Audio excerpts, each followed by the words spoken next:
दुनिया तक पर टॉप 5 में देखिए। डेनमार्क की प्रधानमंत्री मेटे फ्रेडरिक्सन शुक्रवार देर रात अपने 3 दिवसीय दौरे पर भारत पहुंच गई हैं। रात करीब 1:45 उनका विमान दिल्ली एयरपोर्ट पर पहुंचा। विदेश राज्य मंत्री मीनाक्षी लेखी ने उनका गर्मजोशी से स्वागत किया। डेनमार्क की प्रधानमंत्री 9 अक्टूबर से 11 अक्टूबर तक 3 दिन तक भारत यात्रा पर हैं। अपनी यात्रा के दौरान वो राष्ट्रपति रामनाथ कोविंद से मुलाकात करेंगी और पीएम मोदी के साथ द्विपक्षीय वार्ता करेंगी। प्रधानमंत्री मेटे फ्रेडरिक्सन पीएम मोदी के साथ हरित सामरिक गठजोड़ के क्षेत्र में प्रगति की समीक्षा करने के साथ द्विपक्षीय संबंधों के विविध आयामों पर चर्चा करेंगी। नोबेल शांति पुरस्कार 2021 का ऐलान कर दिया गया है।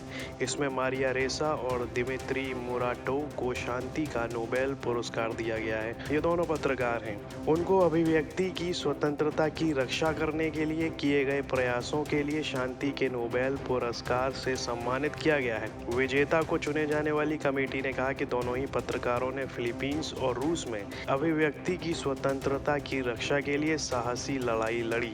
कमेटी ने कहा कि दोनों उन पत्रकारों का प्रतिनिधित्व करते हैं जो सही के लिए खड़े रहते हैं। अमेरिका और श्रीलंका में पाकिस्तान के पूर्व राजदूत रह चुके हुसैन हक्कानी ने इंडिया टुडे कॉन्क्लेव में कहा कि अफगानिस्तान में मौजूदा हालात पाकिस्तान के लिए जीत की तरह हैं। पाकिस्तान ने हमेशा से ही भारत को ध्यान में रखकर अपनी सुरक्षा नीति बनाई है और इतने सालों से वो तालिबान को समर्थन दे रहा था। वो कहेंगे कि वो उनका सपोर्ट कर रहे थे, लेकिन ज़मीनी हकीकत को पहचानना ज़रूरी है।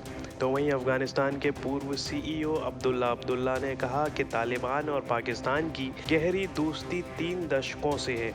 इंडिया टुडे कॉन्क्लेव में अफगानिस्तान की राजधानी काबुल से वर्चुअली जुड़े अब्दुल्ला अब्दुल्ला ने अफगानिस्तान में भारत की भूमिका को लेकर भी अपना नज़रिया रखा। तालिबान की सरकार में पाकिस्तान की भूमिका को लेकर अब्दुल्ला अब्दुल्ला ने कहा, तालिबान का सबसे करीबी संबंध पाकिस्तान से है। ऐसा आज से नहीं है, बल्कि पिछले 3 दशकों से पाकिस्तान और तालिबान के गहरे संबंध हैं। भारत और चीन के बीच पूर्वी लद्दाख में जारी सीमा विवाद के बाद अब अरुणाचल प्रदेश में टकराव की खबर है। अरुणाचल प्रदेश में बीते सप्ताह भारत और चीन के सैनिक आमने सामने आ गए और सीमा विवाद को लेकर एक दूसरे से भिड़ गए।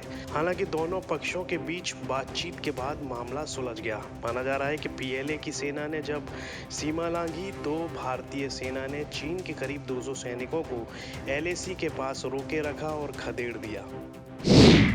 अफगानिस्तान में शुक्रवार को बड़ा हादसा हो गया, जहां उत्तरी कुदुंज प्रांत में जुमे की नमाज के दौरान एक मस्जिद में भीषण विस्फोट हो गया।